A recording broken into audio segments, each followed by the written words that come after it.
Hayat kütkengi bergayımı degan naqshni tüpüsün ayak düzekte tüpüsün sanab ikinci perdedan başlayışlayım şimdi. Aval tüpüstikini basımız ya perdenin. Bom perdeni.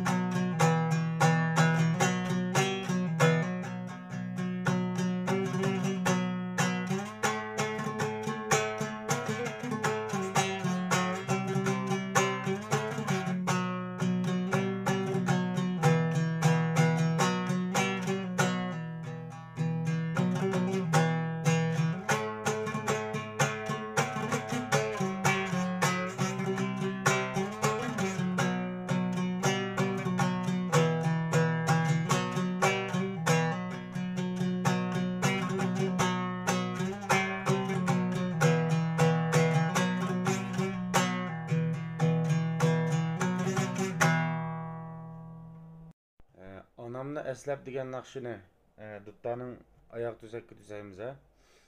Ondan keyin boshlash usuli buni har xil chiqadi. O'xshamagan dutta chaladigan ustozlarimiz o'xshamagan holatda boshlaydi. Ba'zilarimizning boshlash usuli mundaq bo'ldi. Tafsili qaranglar.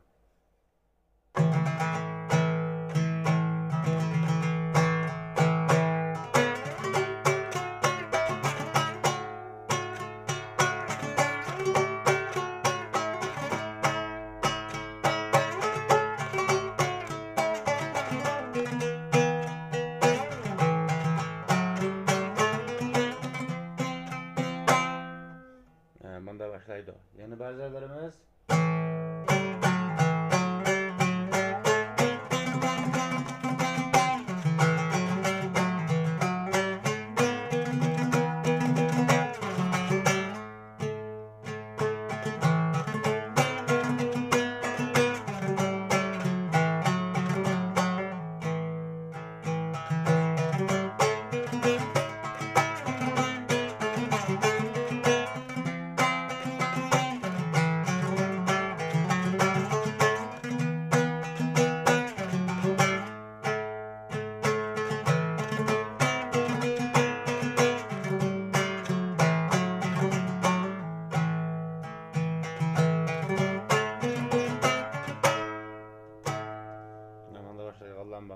Yeni ba'zilarimiz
Shaddimani degan naqshiga, Shaddimani degan naqshiga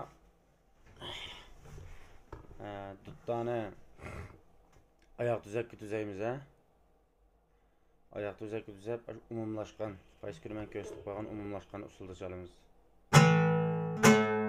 Oyoq tuzakning o'zidan boshlaymiz.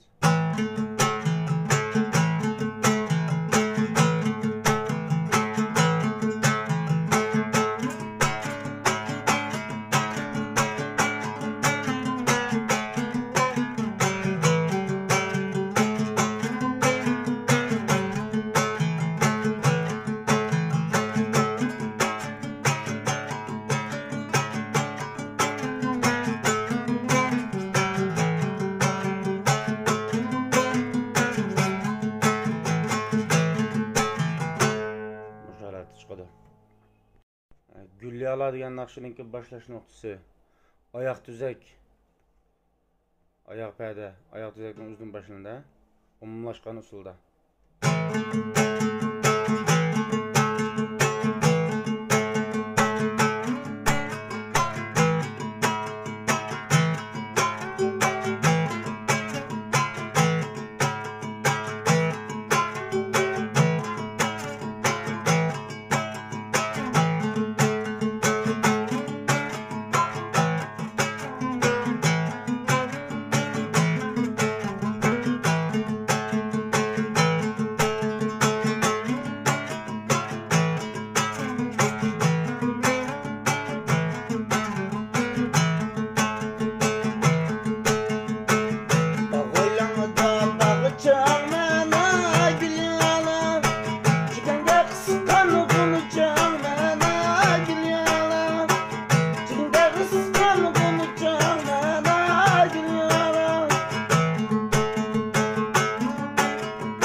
Hamda Abdurashid Yusufninki G'irib banda degan naqshga odatda duttani so'qma holat bilan yo'gash holatni birlashtirib, ya'ni titirgan holatni bor, shu 3 holatdan chiqadi.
Evliya dostum degan naqshininki, Umarjon onamning Evliya dostum degan naqshininki.